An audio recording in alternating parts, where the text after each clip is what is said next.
البدع والأهواء، أهل البدع العقائدية وأهل البدع السياسية. نقول بيننا وبينكم السلف، بيننا وبينكم الكتب، كان فيقول البدع بيننا وبينكم الجنائز. Ini mengatakan rokok, kalau contoh kita tak kita boleh mudarat diri kita kalau tak isap rokok, maka hukum rokok itu adalah wajib. Kerana itu memudaratkan kita.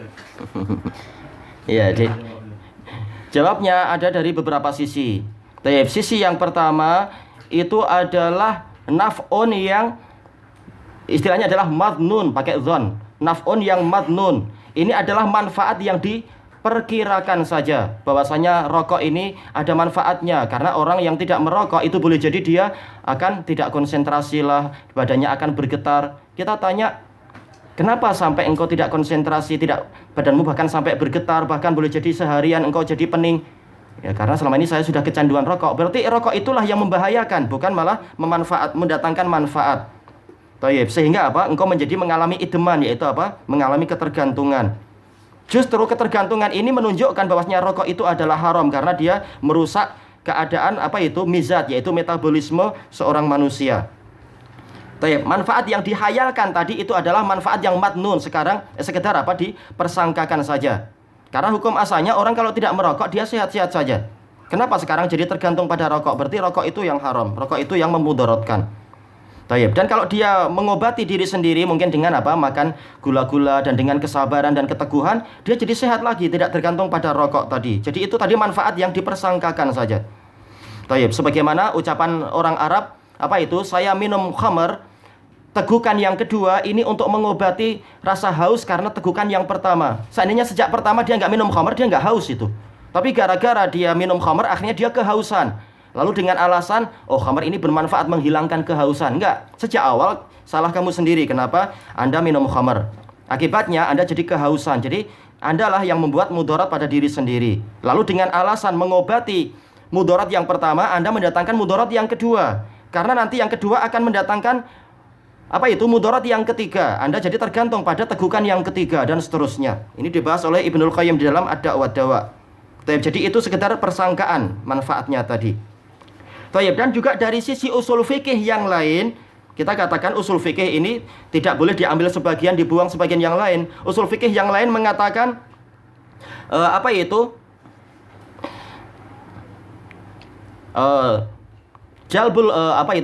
darul mafasid muqaddamun ala jalbil masolih, yaitu menolak kerusakan itu lebih diutamakan daripada mendatangkan kemaslahatan. Tadi dia bilang ada kemaslahatan, ada manfaat.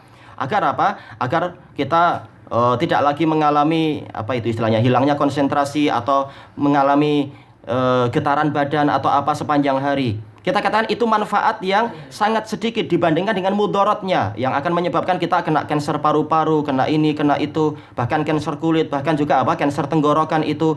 Dan mudaratnya bahkan sampai ke istri kita, kasihan. Harus mencium bau yang busuk atau juga menjadi perokok pasif. Sementara para pakar telah mengatakan perokok pasif ini risiko mendapatkan kanker sekian ratus kali lipat lebih besar daripada perokok yang aktif. Baik, itu kata para pakarnya gitu. Belum lagi anak yang nanti dilahirkan yang boleh jadi dia malah tahu-tahu cacat dan seterusnya. Madaratnya banyak sekali. Baik, berarti manfaat yang kecil itu harus dibuang demi menjauh dari madarat yang lebih besar. Bahkan asal dari madarat sendiri harus ditinggalkan, walaupun hal itu menyebabkan menyebabkan sebagian manfaat tidak didapatkan. Karena darul mafasid muqaddamun ala jalbil masolih. Menolak kerusakan itu lebih diutamakan daripada mendatangkan manfaat.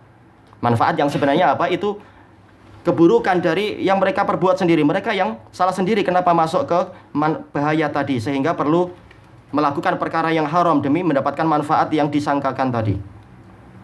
Tayyib. Ini usul fikih yang dibuat-buat, yang diletakkan bukan pada tempatnya. Tayyib. Bismillahirrahmanirrahim.